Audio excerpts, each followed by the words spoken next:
तो बच्चों, अब मैं बताती हूँ जमींदार ने दूसरी चाल क्या चली और हरिया ने अपनी सूझबूझ से क्या किया। अब अगला महीना शुरू हुआ। जमींदार सोच रहा था, देखता हूँ इस महीने वेतन कैसे लेता है। अब जमींदार ने दूसरी चाल चली। उसने हरिया को पास बुलाकर कहा, देखो हरिया, मेरे मकान की छत बहुत बड़ी है, वहाँ हवा और रोशनी भी भरपूर है। तुम कल सुबह वहाँ गोभी के पौधे लगा देना। यह कहकर जमींदार अपनी तरकीब पर मन ही मन खुश हुआ, क्योंकि छत पर तो खपरेल बनी हुई थी। हरिया ने निडर होकर कहा, अच्छा हुजूर, आपका हुक्म सिर माथे पर। अगले दिन सुबह सुबह हरिया कुदाल लेकर छत पर गया और जोर जोर से खुदाई करने लगा। छत से खपरेलों के टूटकर गिरने की आवाज से जमींदार की नींद खुल गई। जब उसे कुछ अनहोनी नजर आई तो वह कमीज पहनते हुए कमरे से बाहर आया। हरिया को छत पर देखकर और अपनी छत की बुरी हालत देख वह जोर से चिल्लाया, अरे दुष्ट, क्या कर रहा है? फौरन नीचे उतर। हरिया ऊपर से ही बोला, क्या हुआ हुजूर? हुजूर के बच्चे, जल्दी नीचे उतर।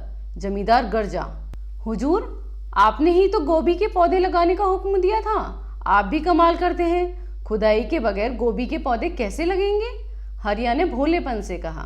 अब जमींदार को हार माननी पड़ी और वह नम्र होते हुए बोला, यह काम बंद कर दे हरिया, मैं तुझे फिर ऐसा काम करने को नहीं दूंगा। हरिया छत से नीचे उतर आया। वह मुस्कुराता हुआ खेतों की तरफ निकल गया, लेकिन जमींदार बहुत परेशान था।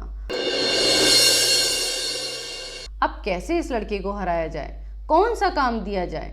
इस तरह 5-6 दिन बीत गए। उन्हीं दिनों गांव में अकाल पड़ने लगा। बिना पानी के धान के खेत सूखने लगे।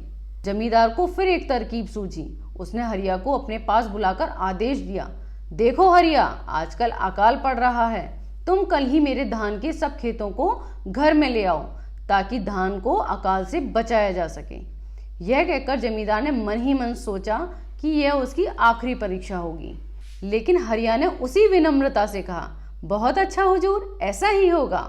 सुबह होते ही हरिया ने अपना काम शुरू कर दिया। उसने जमींदार के घर के दरवाजे और चौखट उखाड़े और फिर दीवार तोड़ने लगा। जमींदार की पत्नी कुएं से पानी भरकर आ रही थी। उसने जब अपने घर की यह हालत देखी तो भागी भागी अंदर आई। उसने जमींदार को जगाकर पूरी बात बताई।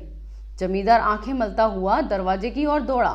उसने देखा कि दरवाजा और चौखट इधर उधर बिखरे पड़े हैं, काफी दीवार भी तोड़ी जा चुकी है। वह गुस्से में कांपने लगा और चीखा, मूर्ख, मुझे क्यों बर्बाद करने पे तुला हुआ है? तू अपनी करतूत से बाज आजा, नहीं तो मैं तुझे मटिया मेट कर दूंगा। हरिया ने धीरे से कहा, क्यों इतना शोर मचा रहे हो हुजूर? आप ही सोचिए, इतना बड़ा खेत बिना दीवार तोड़े छोटे से दरवाजे से कैसे अंदर लाया जाएगा? जमींदार ने जब हरिया की बात सुनी तो उसका गुस्सा ठंडा पड़ गया और वह मुस्कुराने लगा। जमींदार को मुस्कुराते देख हरिया डर गया। उसने कभी जमींदार को मुस्कुराते हुए और हंसते हुए नहीं देखा था। वह वहां से भागने लगा, लेकिन जमींदार ने उसे रोक लिया और उसके सर पर प्यार से हाथ फेरते हुए कहा, मैं तो तेरी परीक्षा ले रहा था, तू अपनी हर परीक्षा में सफल हो गया। आज से तू मेरा उत्तराधिकारी है, तू ही मेरा कारोबार संभाल सकेगा। पास ही जमींदार की पत्नी खड़ी थी। जब उसने यह सुना तो उसकी आंखें भर आईं। उसने हरिया को बेटा कहकर अपने गले से लगा लिया। तो बच्चों, आपने देखा जमींदार ने कितनी बुद्धिमानी से हरिया की परीक्षाएं ली और हरिया ने कितनी सूझबूझ से उनको हल किया। तो बच्चों, हमेशा याद रखिए, आपको अपने जीवन में हमेशा बुद्धिमानी का प्रयोग करना है।